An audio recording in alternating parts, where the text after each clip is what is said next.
Let's talk about Marcus Rashford.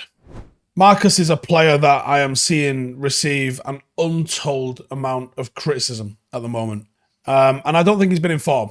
I think that is the harsh reality of where he is this season is Marcus Rashford has not been in the sort of form that you want from him. He hasn't carried on the successes of last season.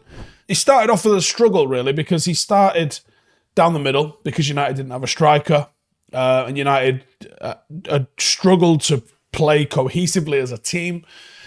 And then he was moved over to the left-hand side once Højlund arrived, and he's not really found much form. He's someone that's at times looked quite selfish in his play, and I understand why, but the fact remains. And it's frustrating because he is a player that basically carried the team in terms of the goal scoring last season. He won the Sir Matt Busby Player of the Year award last year on the back of the summer signed a new 5-year contract. But this time around, he is currently failing to deem himself worthy of that new deal. And he's coming off one of, well, factually his best season in terms of numbers. And I would say that's despite the fact that there's still some frailties in his game. And I think that there's some questions need to be answered about Marcus's game. I'm going to try and do that in this video. So let's talk about some harsh realities and truths. Marcus is one of the most capable in the United squad, able to produce moments of individual brilliance, changing the game, but it is becoming a lesser occurrence. I thought Marcus thrived under Ole Gunnar Solskjaer, and we saw him have a phenomenal season under Solskjaer, where he was utilised as our kind of go-to counter-attacking outlet because of the sort of attributes that Marcus possesses.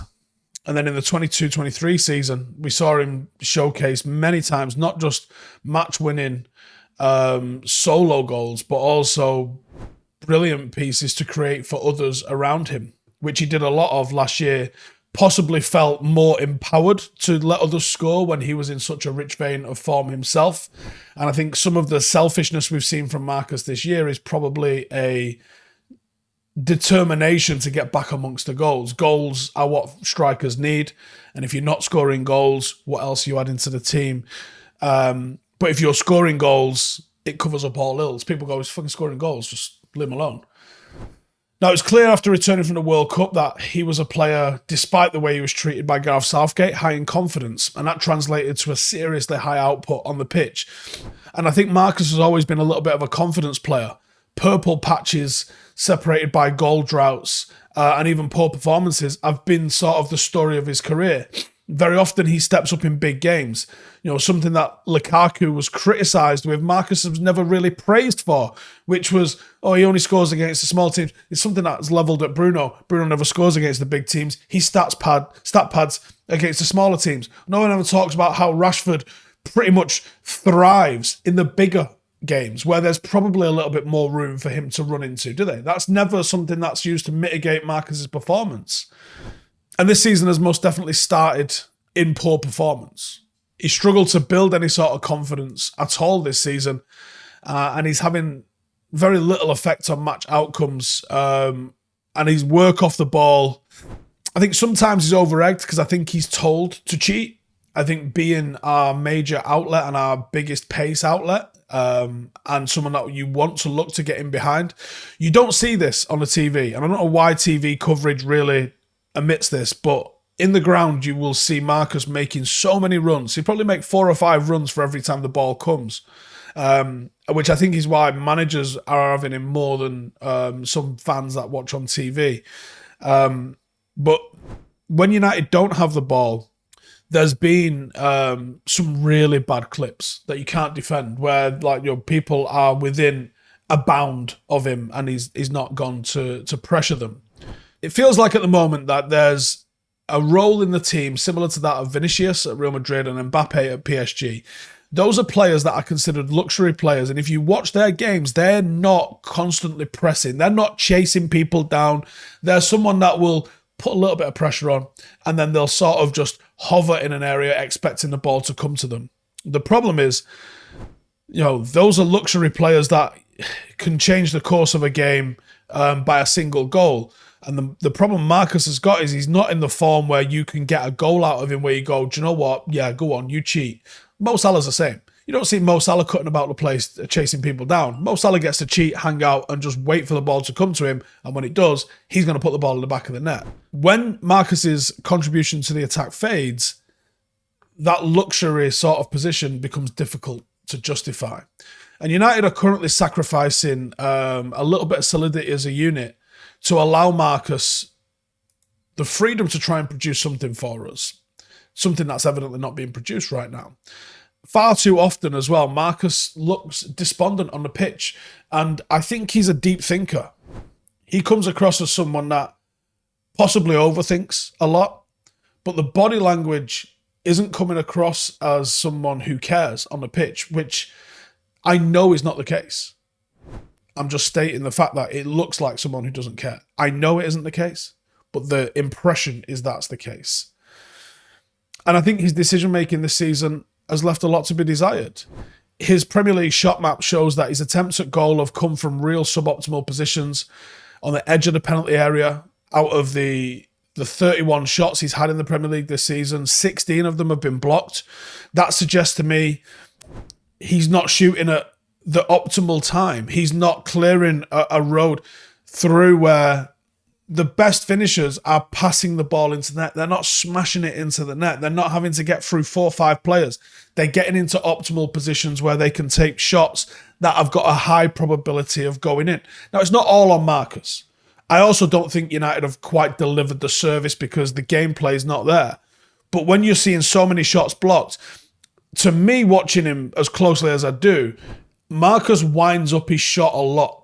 And I think that gives the defence an opportunity to get into a position to block it. And I think if Marcus got into slightly more optimal positions where he didn't need to smash the ball because he's shooting from so far out and hitting that knuckleball technique, which is perfected.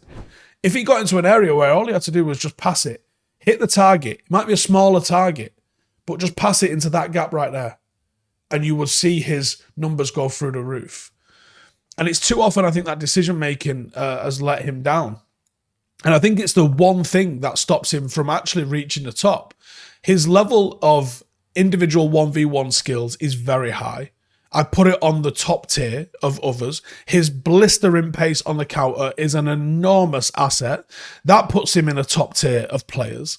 But sometimes it's like, I feel like he could do with the sort of one-to-one coaching Rennie Mullenstein give Cristiano Ronaldo. Cristiano Ronaldo went from having 10 and 11 shots per game and scoring 10 goals to having 6 or 7 shots per game and scoring 30 or 40 goals.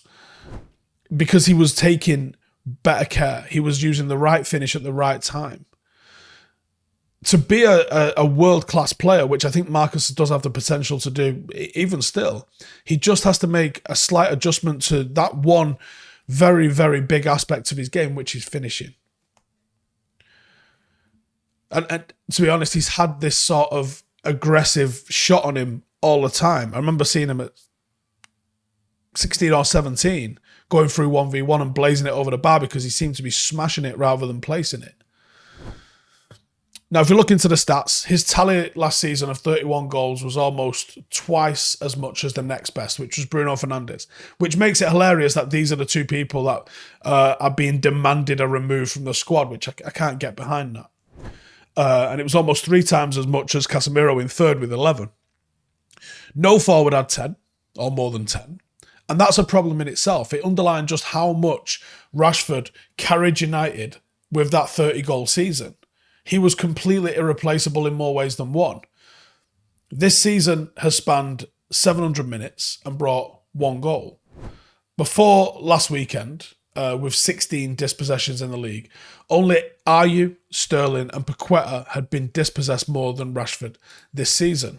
And a lot of those came from areas where you were like, he's held on to it too long and he didn't seem to want to play Højlund in when it was the clear right decision to do.